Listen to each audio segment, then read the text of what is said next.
From what we're hearing, there have been operations from the river parishes, the East Bank of Orleans, Elysian Fields, Lowe to the West Bank, the Home Depot in Gretna, over to Kenner, where there was a construction site that was also hit by this ICE operation. Okay. So it's been widespread.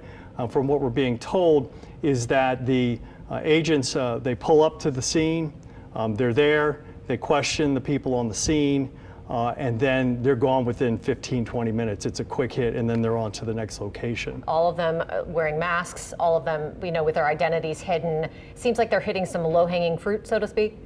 Well, it seems like they're hitting some of the more obvious spots today, with that being the home improvement stores, some construction sites, those types of things where you would normally see some of these day laborers hanging out, waiting to get hired. When we were at the Lowe's on Elysian Fields, we talked to one gentleman who helps these folks out and said that they were just standing there like they always do, waiting to be hired by contractors, painters, and the like. And the Border Patrol just pulled up and ended up leaving with 15 being detained. We talked to one contractor who said that it's a shame because these are guys that he's worked with. To his knowledge, they don't have long criminal records or criminal records, and they do a good job. And they're just trying to make a living like the rest of us. I think that's where some of the confusion sets, because initially when these raids were started, and when we talk about anyone with Border Patrol or any ICE agents, usually they typically go for people who have former or current U.S. criminal convictions, people who have pending criminal charges within the United States or pose a danger or a threat to the United States.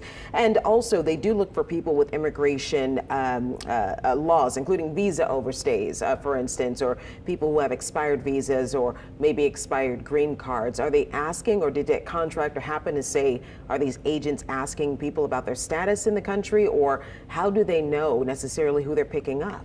That is something that we don't know at this point, whether we don't know exactly what they're looking for. I know from talking to the community groups on Monday and Tuesday that they were advising that these immigrants carry their papers with them, and if you are a legalized citizen, to carry your passport with you, so you can at least identify who you are and what your status is. Yeah, this is a situation that we've not really seen in this country, and so to have it happening here is surprising to a lot of people, shocking to these communities, terrifying to them from what we've heard from these community organizations. There's a lot of fear out there today. Well, I was just talking with one woman who is with the Families United, and she said that this has been a terrible, terrible day. There's a Home Depot in Gretna for members of her community. A lot of them have been in fear ever since this operation was announced. A lot of folks staying home from work, treating these operations as COVID-19, not going out on the streets. And there's also, I'm told, although we haven't been able to confirm these numbers from Jefferson Parish, but we're told that there are students that are also staying home for fear of coming home and not having their parents there.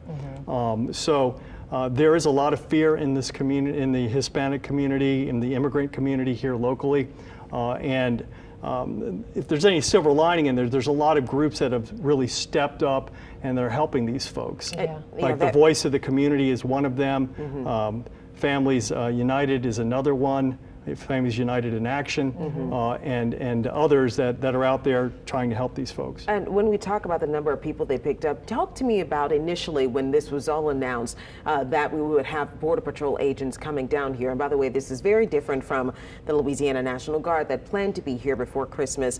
Initially, there was a number that was thrown out there of 5,000 arrests, and then that number was sort of thrown out of the window. How do we get to 5,000, or are we aware necessarily of exactly how many they're targeting now? My belief and my guess is that is just a number of folks that they think they have in this area that may have immigration problems, or that have some criminal exposure. That's not to say that they plan to detain 5,000 people or Right. 4,000 people or whatever the number might be, but that is the number that they believe are exposed to some problems immigration-wise. Honestly,